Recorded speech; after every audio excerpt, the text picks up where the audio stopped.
Assalamualaikum warahmatullahi wabarakatuh. Perkenalkan, saya Aprilia Giptasari dengan NIM 24005005 akan mempresentasikan tentang alokasi waktu pembelajaran. Pada slide pertama, pengertian. Alokasi waktu pembelajaran adalah pengaturan waktu yang digunakan dalam proses belajar mengajar. Waktu disesuaikan dengan materi, tujuan, dan kondisi peserta didik. Bertujuan agar pembelajaran berjalan efektif dan tidak terburu-buru. Maksudnya, alokasi waktu pembelajaran itu maksudnya adalah bagaimana guru mengatur waktu selama proses belajar berlangsung. Jadi bukan cuma sekedar masuk kelas lalu mengajar, tapi sudah direncanakan dari awal berapa menit untuk pembukaan, inti sampai penutup. Kalau waktu tidak diatur dengan baik, biasanya pembelajaran jadi kacau. Misalnya terlalu lama di awal, akhirnya materi inti tidak selesai, atau justru terlalu cepat sehingga siswa belum paham. Contohnya, dalam 1 jam pelajaran itu 45 menit, 10 menit pembukaan, 25 menit penyampaian materi, 10 menit penutup dan evaluasi. Jadi sudah dibagi supaya lebih terarah. Materi selanjutnya, faktor-faktor yang mempengaruhi. Yang pertama, tujuan pembelajaran. Kedua, tingkat kesulitan materi. Yang ketiga, karakteristik peserta didik. Yang ketiga, metode pembelajaran. Yang kelima, sarana dan prasarana. Yang keenam, waktu yang tersedia. Ada beberapa hal yang membuat alokasi waktu itu tidak bisa disamaratakan. Yang pertama, tujuan pembelajaran. Kalau tujuannya sulit, tentu butuh waktu lebih lama. Yang kedua, materi yang rumit atau banyak membutuhkan waktu lebih banyak dibandingkan materi sederhana. Yang ketiga, karakteristik siswa. Kalau siswa cepat paham, waktu bisa lebih singkat. Tapi kalau masih kesulitan, guru harus menambah waktu penjelasan.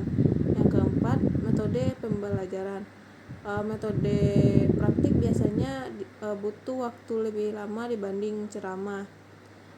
Yang kelima, fasilitas dan kondisi kelas. Misalnya kalau alat tidak siap, waktu bisa terbuang.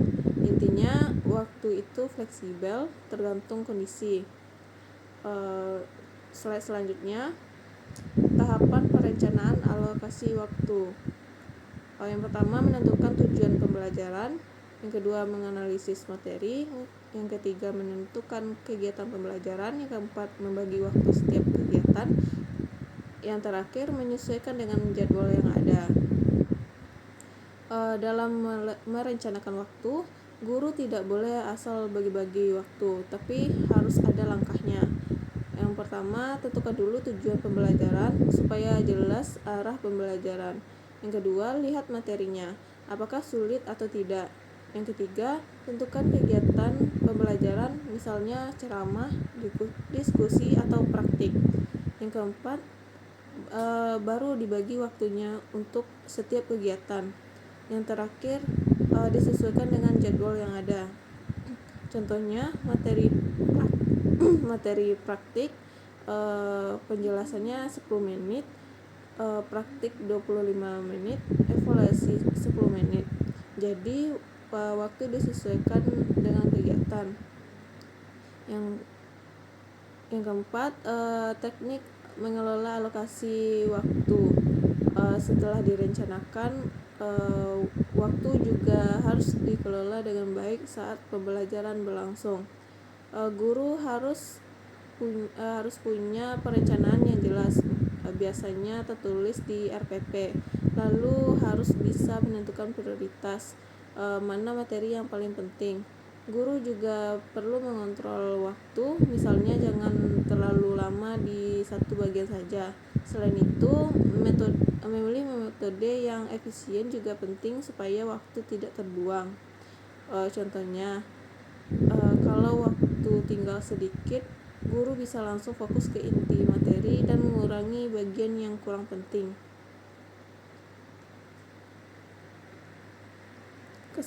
Kesimpulannya, alokasi waktu pembelajaran itu penting sekali karena menentukan apakah pembelajaran berjalan lancar atau tidak.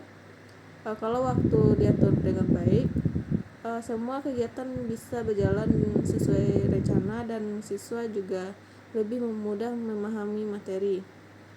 Jadi intinya mengajar itu bukan cuma soal materi, tapi juga soal bagaimana mengatur waktu dengan baik. Sekian penjelasan dari saya. Kalau ada salah kata saya mohon maaf. Saya akhiri, wabillahi taufiq wal hidayah. Wassalamualaikum warahmatullahi wabarakatuh.